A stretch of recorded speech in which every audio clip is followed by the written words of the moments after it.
odd things have happened on the way here. Firstly, we've had IT issues, which means we're a little bit late starting, and then secondly, these guys made me walk up all 21 flights of stairs, so I'm slightly out of breath. But thank you very much, guys, for coming along.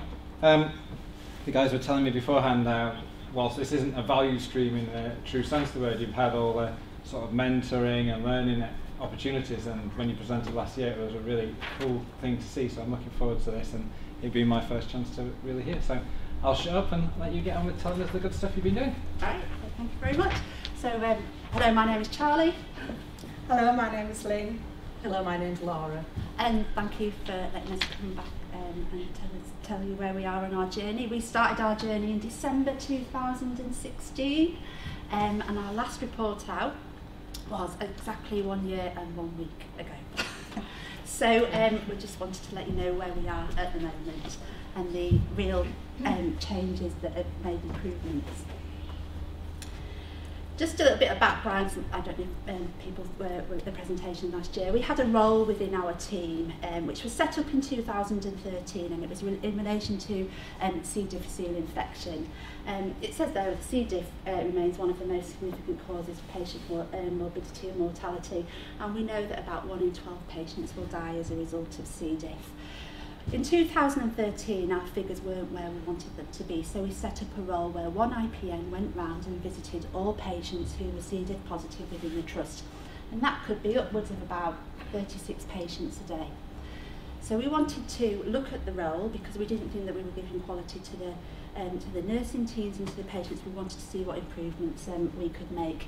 In addition to that, obviously, Lord Carter suggests a review of operational productivity to ensure that we're getting the right value. And that's when we enlisted the help of the Leeds improvement team, Helen, who mentored us through that. And one of the first things that we did was to look at what other trusts were doing. And so we benchmarked ourselves against our peers. We found out that LTHT was the only hospital that visited every patient every day. We asked them lots of questions about how they see how they visit their patients, and there was variation in who they visited. So severe patients, some visited every day, some visited 3 times a week, and then we were the only trust to visit patients who had the toxigenic strain. Now, toxigenic strain are patients who do not have C. difficile infection but have the capability of developing it if they have things like antibiotics, surgery, etc. And we were the only trust to visit patients who were positive, toxigenic positive. So we used the 5 S's. To look at what waste we had in the role, what values we had, and how we could better improve our service to support staff and patients. At the standardised part, this is what we did. We reviewed it, and we only see patients who are toxin positive. And review takes place at critical parts in their journey. So when they start their treatment at days 2, 5, 10 and 14, so that we know that the treatment's working. If it's not working, do we need to think of something else? Patients are then visited twice weekly up to 28 days whilst they're asymptomatic. Then there's a weekly call after that. All life-threatening patients and severe cases are visited daily until they become their condition improves, and we stopped seeing those patients who are toxinogenic, so those patients who don't have the infection but have the capability of developing it, and they're seen by the infection prevention nurses, not the CDI nurse. So that's a little bit of background about what we did, the changes we made. We also developed an SOP and some information for staff. We had a list that goes out. It used to go out every day, and it now goes out once a week. And we've also got a bleep that the staff can contact the C. diff nurse when required. I've stolen your slide. Yeah, you are. I'll hand you over to Laura before I steal any more. I'm going to see where we're at now. Okay, so I think the slide's repeated, Charlie, by accident. Oh, right, okay. That's okay. So I'm just going to talk to you about some of the changes we have made and some of the assurances that we've looked at to ensure that the changes we've made have added value to our patients and our staff. So one of the things that we looked at was, before the project, how much time we spent walking and waiting. So that's not the patient reviews, it's not really adding value, it's just them walk and wait times. And then we looked at it after the project. So as you can see, before the project, it was over 200 minutes a day that the IPN would spend just walking and waiting. After the project, it was under 100, so we've released around 180 minutes a day, which can be added to the patient's journey by reviewing them, making sure they're on the right pathway, educating staff and spending time with the patients as well. As Charlie said, we stopped seeing patients who were toxigenic strain. For us as IPNs, at first we were a little bit anxious about that because we were worried, well, if we're not seeing these patients on a regular basis, are they going to then convert to toxin positive because we are there reviewing and putting the things in place. But we agreed that the right thing to do was to stop seeing the toxigenic strains. We wanted to be assured that we weren't causing any harm, so we looked at the number of conversions a year before the change, so the full year prior, and then again after the changes we looked at the conversion rates. So beforehand the conversion rate was 6%. After the project it actually dropped to 3%, so we felt reassured that we weren't causing any harm. So one of the things we set out to do as a team was make this role better, not just for the CSUs and the patients, obviously that's our priority, but we wanted to make it feel valuable to the IPNs that were doing the role as well. To make them have feel job satisfaction and make them feel that they were actually adding something rather than just going seeing people for the sake of seeing people. And sometimes with around 30 patients you were rushing in and out prior to this change. So after we'd done the project, we did an anonymous survey, and we encouraged negative feedback because actually what we want to do is keep on improving. But the feedback we've had has been really positive. The IPNs do feel now that they can spend more time ensuring that the patients are on the right treatment, that they are on the right pathways, in the right place, whether they need to go to cohort, for example. So they've not really come back with any negatives yet, but obviously we will survey them again. So one of the things we've done that we planned to do when we set out making these changes was we've started part populating the RCA document. And the aim of that was to hopefully make it a little bit easier for the clinical areas to release some time for them, and also to try and drive the turnaround time of our RCA document to get it back in a timely manner, because now the nurses filling them out don't have to fill out the whole thing, some of it's already populated, and also try and drive the standard up of the RCA document as well. The feedback we've had from the clinical teams has been really positive. They quite like us filling out some of the document for them. But we wanted to look at we wanted to make sure that that was of value. So we've looked at how many have been completed and returned within the time frame prior to the project and then after the project. So as you can see, prior to the project, 40% came back on time, 60% of them were late and 30% were over a month late. After the project, so far 50% have come back on time, 50% late and 20% over a month late. So we have seen some improvement, but we recognise that that's maybe an area we can work a little bit more on.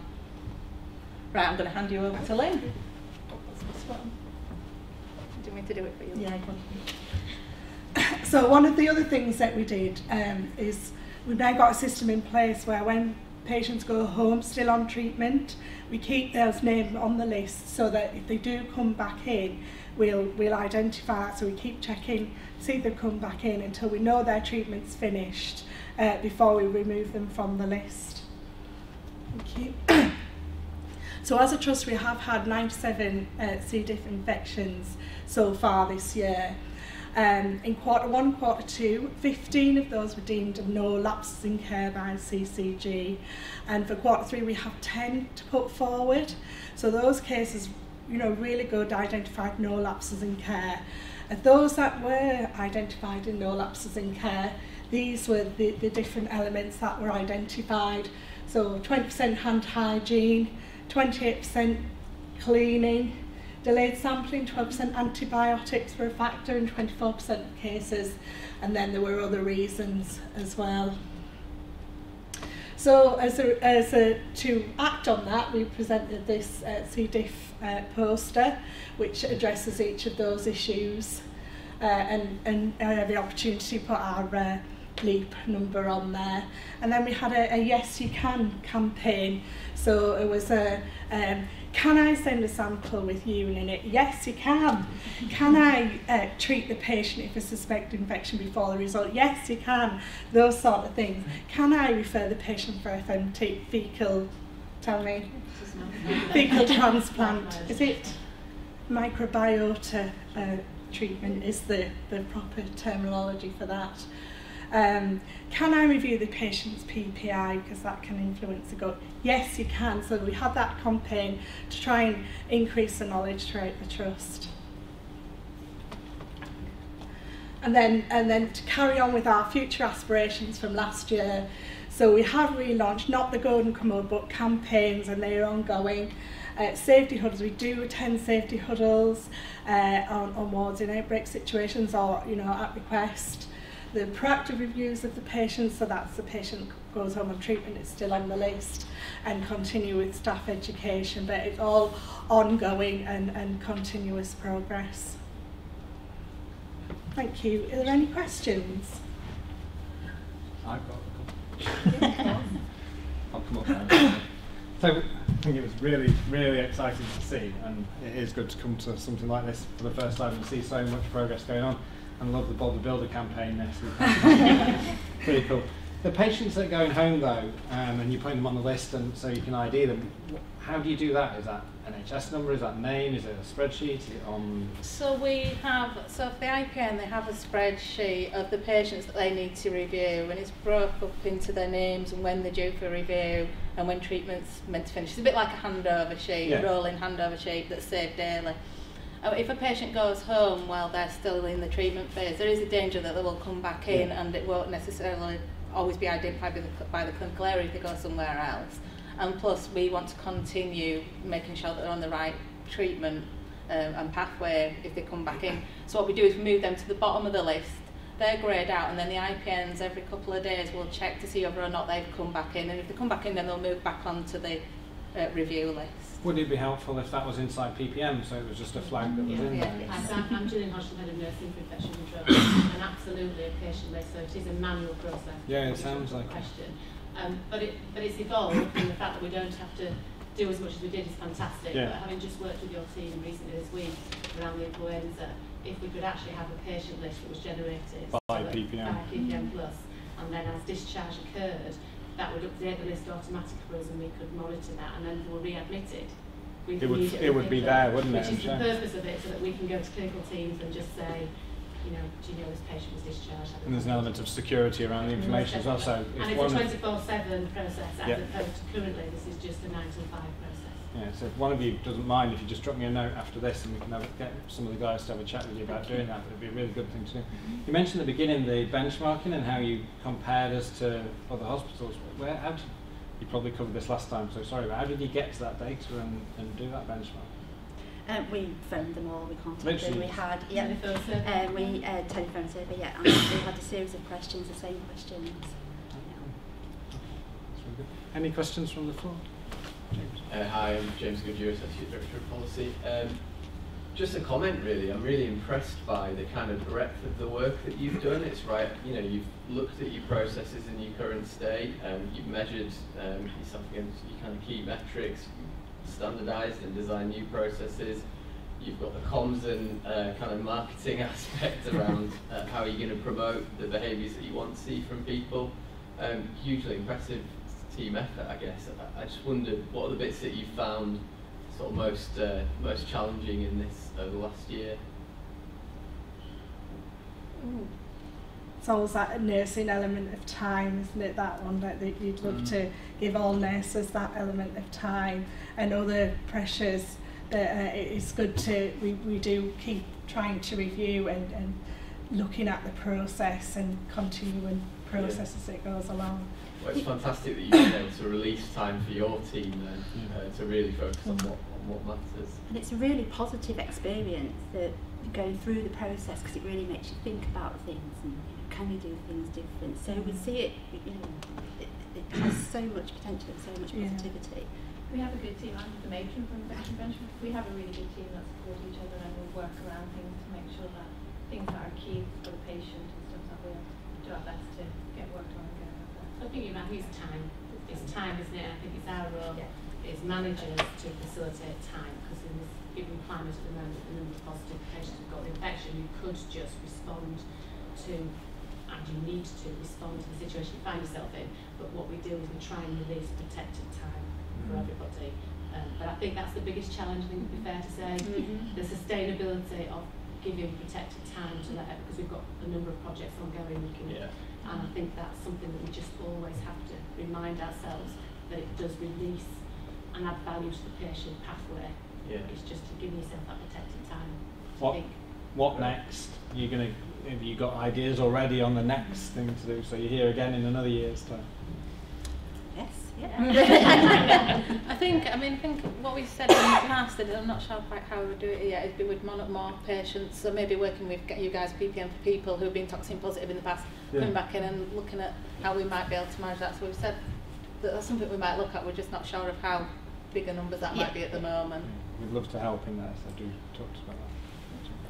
I'm Jimmy from the KPA office. I just wanted to draw back to what you showed there in terms of how much time you've released by removing waste from your process and being willing to be critical of the way you worked, which is a superb thing to do, and not miss the fact that you've spent some of that time giving it back to others. You're saying we're going to start this form to improve the quality, to improve return, and I think anything where you get an improvement of 10% or such in paperwork like that, I think is actually a massive achievement, because I'm sure you'll keep going at it. But I didn't want to miss that. I think that it's what a great message to send. We've created some time for ourselves, but actually we're going to give it back to you by taking on some of that. So yeah, kudos to you for that. Yeah, hugely.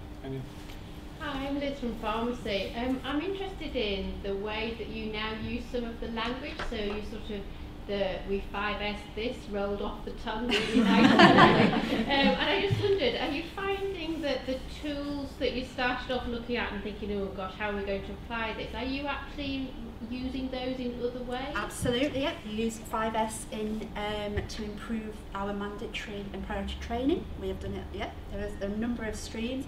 We've used it with fit testing, which is quite appropriate this time, So we're using it in different areas. Hi, I'm Catherine, I'm a pharmacist. Just to pick up on what Jimmy was talking about, reducing waste in terms of walking time, I think there's something about that we could all learn from, and I think about my team and the amount of walking that we do in such a big geographical area, isn't it? How did you do the measuring? So how did you identify what it was that you were wasting time doing? Just to give us an idea about what tools you used.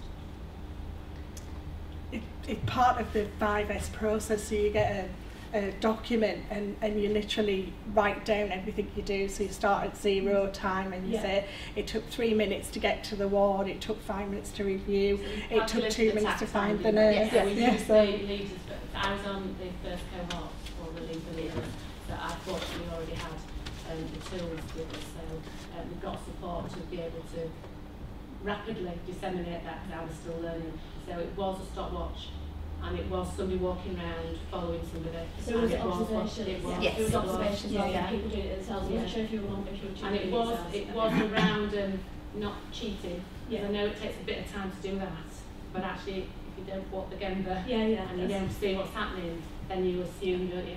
And I think we all learned lots of things by just actually watching and seeing what was happening. Thank you. And it helps standardise the role as well, so that everyone's doing the same thing. Which sounds good. There's a question behind you. Yeah, Max Olsen, just on your benchmarking stuff, which I thought was quite interesting. How do we stand against our peers, Sheffield was the last one, just to clarify for the data? Because we used to be rubbish against them. The last 5 years have done really well and made huge results. I wonder where we were now in terms of comparison. So I think you're asking about the number of cases per 100,000 inpatient population, and unfortunately we're still an outlier. And I think that's a huge challenge for us as a team. And what became clear when we were doing the telephone survey, which as opposed to this soft data, isn't it, qualitative data, is that most organisations had done something different when they were an outlier. But what we were finding was, as we were ringing large organisations that are peer organisations, which were around 24, that they'd brought themselves back into the funnel plot and they were around the mean, and so therefore they had altered their practice accordingly because they felt safe to do so. And only those organisations that were still struggling with large numbers of cases were actually doing something over and above. So it's really difficult then to draw conclusions about what you keep and what you don't keep. But this methodology allows you to do that because over time you can measure now the added value within your own culture. So if it's of value that we speak to every single member of staff that cares for that patient, because then we know we won't get over prescribing, then we will do that. And if it's not of value, then they'll pick that up. Whereas historically, we were trying to make a guess by going to our best peers and saying, what do you do? But actually, if you talk to them over time and history, you'd find that they were doing an awful lot of things in the first instance, threw everything at it, then got to a place of stability and withdrew things. So it was really difficult for us to understand what's going to make a difference for us. That makes sense. So I just wanted to say congratulations, I think, really, more than anything else, because I think, and a shameless plug as well, because I think this is great what you've done, and this has all stemmed from enthusiasm, taking the work and running with it, taking the Leeds Improvement Method, the leadership, so you've got members of your team that have gone through Lean for Leaders and are supporting you with the time and energy that you need to be able to do this work. And the results speak for themselves, don't they? You've got some really outstanding results up there. You say with 180 minutes a day. That's a crazy and thank you as well, time. because our journey began with the support that we got from, obviously from our manager, etc., but for the Leeds Improvement team, because Helen, I know she's not here anymore. Yeah, fantastic support we had. But you've run with it. That's the more important bit. Okay, So to go. congratulations to you. I was going to say, it's a big loving now. Who's going to say thank you next?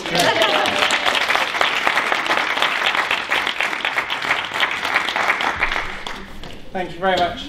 So, thank you very much, everybody. I was asked to give a shameless plug for Friday the 9th of February for the next report out. It was really great for me to come to this and be the first one. So thanks ever so much for showing me that and giving us a chance to ask questions. And thanks to everybody for sparing the time and coming. Cheers. Yeah.